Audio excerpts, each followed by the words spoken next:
Dear viewers, আমাদের চ্যানেলের নিউজটি যদি আপনাদের ভালো লেগে থাকে তবে আমাদের চ্যানেলকে সাবস্ক্রাইব করুন এবং আপনাদের বন্ধু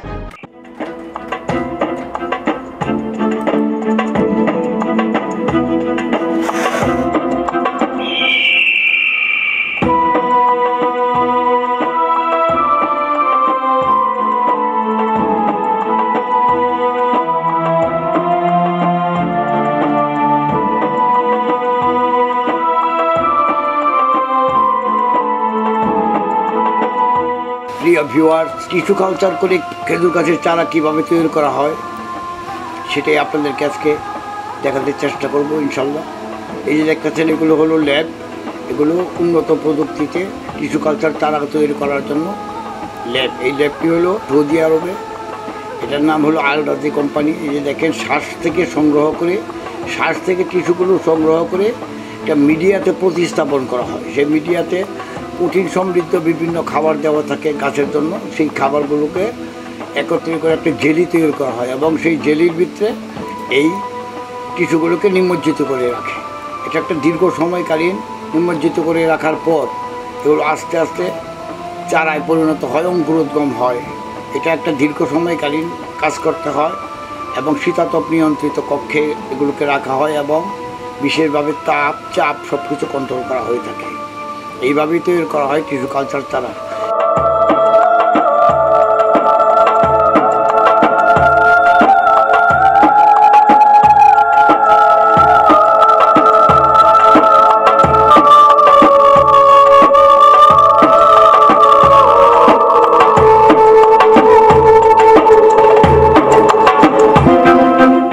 এখন আসেন টিস্যু কালচার চারা কী জন্য লাগাতে।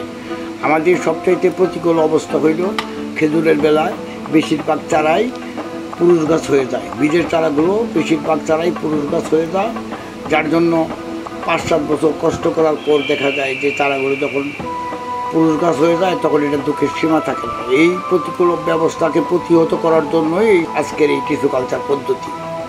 এগুলো আগে ছিল না। আগে আরাবিয়ান কান্ট্রিতে বা আরব দেশগুলোতে সাধারণত বীজের এবং সাকারের চারা দিয়েই তৈরি করা হইতো। তারপরে যখন সাকারের চারা অনেক হয়ে গেছে তখন আরব দেশগুলোতে তারা ওই সাকারের চারার মাধ্যমেই বংশ বিস্তার করতো।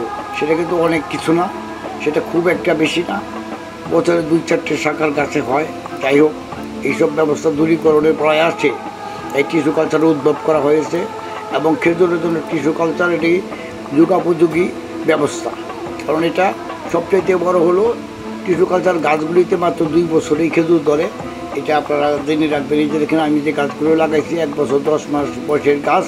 যে গাছগুলো তারা সাপ্লাই দিয়ে থাকে সেই গাছের বছর হলো 2 বছর, আর আমি লাগিয়েছি মনে করেন 2 বছর, তাহলে 4 বছর হলো গাছের বয়স।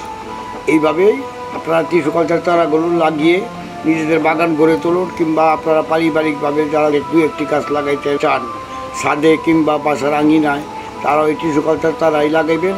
তাদেরকে আমি পরামর্শ দিব তারা যেন টিস্যু কালচার চারা লাগিয়ে নিজেদের পারিবারিক চাহিদা পূরণ করতে পারে। এরপর টিস্যু কালচারের আরেকটা সুবিধা রয়েছে, যেমন এগুলো খুব তাড়াতাড়ি ফল ধরে, কারণ এগুলো হাইব্রিড হয়ে যায়।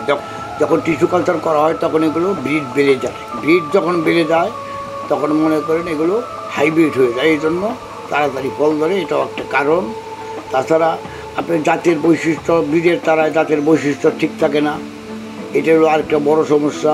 এরপর ফল ধরতে প্রায় 5-6 বছর 7 বছর লেগে যায়। এরপরে যখন দেখা যায় যে এই গাছটি এত কষ্ট করে, এত পরিশ্রম করে, এত সেবা যত্ন দিয়ে একটি গাছ তৈরি করলেন, তারপর দেখা গেলো গাছটি পুরুষ গাছ হয়ে গেল, তখন তো আপনার দুঃখের সীমা থাকবে না। সেটা আমার জন্যই হোক আর আপনাদের জন্যই হোক। আমি এই জন্যই টিস্যু কালচার গাছ দিয়ে আমি নিজে লাগিয়ে বাগান করেছি।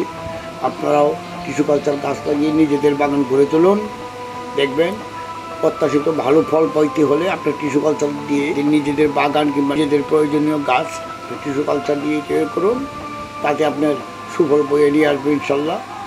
এই প্রত্যাশা নিয়ে আজকের মতো এখানেই শেষ করছি। আসসালামু আলাইকুম ওয়া রাহমাতুল্লাহি ওয়া বারাকাতুহু।